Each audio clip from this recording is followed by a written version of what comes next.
Hello friend, welcome to ग्राई cafe. जैसे कि आपको पता है एचपीयू का रिजल्ट आ चुका है, तो आप उसका रिवैल्यूएशन का फॉर्म कैसे फिल करोगे, इवन अगर आपने रिजल्ट कैसे चेक करना है वो भी हम इस वीडियो में कवर करेंगे। तो वीडियो स्टार्ट करते हैं। और जो अगर आप मेरे चैनल पे फर्स्ट टाइम आए हो तो आप मेरा चैनल सब्सक्राइब कर सकते हो ऐसे इन्फॉर्मेटिव वीडियो के लिए। तो वीडियो स्टार्ट करते हैं। डायरेक्ट मैं यहाँ पे एचपीयू पोर्टल जो है उसको ओपन कर लेता हूँ। आप डायरेक्ट गूगल पे सर्च करोगे एचपीयू स्टूडेंट पोर्टल, इवन जितने भी इंपॉर्टेंट लिंक रहेंगे मैं आपको सारे डिस्क्रिप्शन पे ऐड कर दूंगा, वहां से आप डायरेक्ट साइट पे जा सकते हो। तो यहाँ पे आपको दिख रहा होगा स्टूडेंट पोर्टल, डायरेक्ट हम इस पे क्लिक करते हैं। देन आपको यहाँ पे स्टूडेंट कॉर्नर में यहाँ पे स्टूडेंट पोर्टल दिख रहा होगा, इस पे क्लिक कर लेते हैं। देन आपको यहाँ पे अपना रजिस्ट्रेशन नंबर डालना है, यहाँ पे अपना पासवर्ड, देन कैप्चा जो भी शो कर रहा है उसके बाद आपने यहाँ पे साइन इन करना है। तो मैं साइन इन कर लेता हूँ, फिर मैं आपको आगे बताता हूँ। तो साइन इन करने के बाद आपका जो पेज ओपन होगा, आपके पोर्टल पे जो पेज ओपन होगा वो कुछ इस टाइप का ओपन होगा, जिसमें आपको यहाँ पे आपकी प्रोफाइल वगैरह और होम पेज जो है नॉर्मली ये है। आपका प्रोफाइल यहाँ पे आ जाता है। देन आपको यहाँ पे दिख रहा होगा जो आपका स्टूडेंट रिजल्ट है, यहाँ से आप अपना रिजल्ट चेकआउट कर सकते हो। और जब आपने रिवैल्यूएशन का फॉर्म फिल करना है तो डायरेक्ट आप यहाँ पे अप्लाई एग्जाम फॉर्म पे क्लिक करोगे।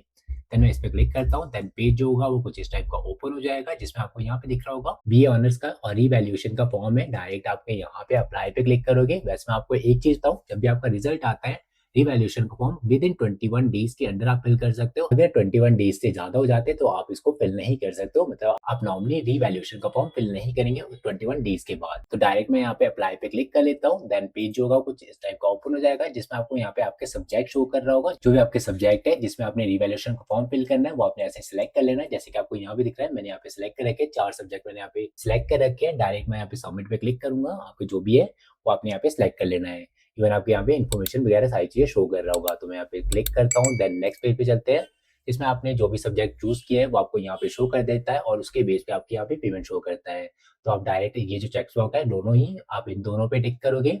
देन पे नाउ पे क्लिक करोगे, उसके बाद आपका पेमेंट पेज ओपन होगा, उस पे पेमेंट करनी है आपने। इसमें आपको 4,000 की पेमेंट दिख रही होगी। आपको लास्ट टाइम का याद होगा, अगर आपने मेरी पुरानी वीडियो देखी होगी उसमें जो फीस थी 300 500 ऐसी कुछ फीस होती थी पर सब्जेक्ट, बट आपको यहाँ पे दिख रहा होगा पर सब्जेक्ट ये 1000 रुपीज आ रहा है, मतलब जो फीस है वो इंक्रीज कर दी गई है। तो मैं डायरेक्ट यहाँ पे पे नाउ पे क्लिक करूंगा और आगे हमारा जो पेमेंट रहेगा, नॉर्मली पेमेंट पेज जो रहेगा उसमें हम यूपीआई के थ्रू पेमेंट करेंगे एंड देन फाइनल सबमिट करेंगे। उसके बाद आपका जो फॉर्म होगा रिवैल्यूएशन का फॉर्म वो फिल हो जाएगा एंड आपको इसमें कोई भी प्रॉब्लम नहीं आएगी। और इन केस अगर कोई भी प्रॉब्लम आती है या अगर आप चाहते हो कि मैं आपका फॉर्म फिल कर दूं तो डायरेक्ट मुझे वो आपने व्हाट्सएप कर देना, अपने आईडी वगैरह जो होता है पासवर्ड वगैरह वो शेयर कर देना, जिससे मैं आपका फॉर्म फिल कर दूंगा। तो इस वीडियो में इतना ही है। होप आपको ये वीडियो इन्फॉर्मेटिव लगी हो। तो मिलते हैं नेक्स्ट वीडियो में। Thank you.